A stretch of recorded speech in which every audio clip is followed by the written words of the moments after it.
صوفی شاعر حضرت سلطان باہو اور بابا بھلے شاہ، صنف پنجابی آبیات و قافی۔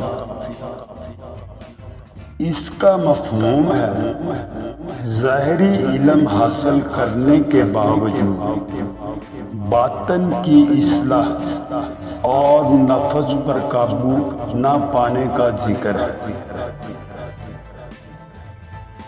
پڑھ پڑھ علم فاضل ہویا، پڑھ پڑھ علم فاضل ہویا،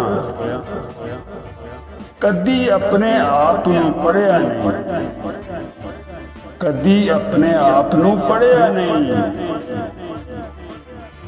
جا جا وردہ مزدہ مندرہ اندر، جا جا وردہ مزدہ مندرہ اندر، کدی من اپنے وچ وڑیا نہیں، کدے من اپنے وچ وڑیا نہیں، کدے من اپنے وچ وڑیا نہیں۔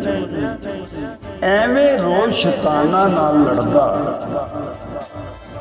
ایویں روز شیطاناں نال لڑدا، کدی نفس اپنے نال لڑیا نہیں، کدی نفس اپنے نال لڑیا نہیں۔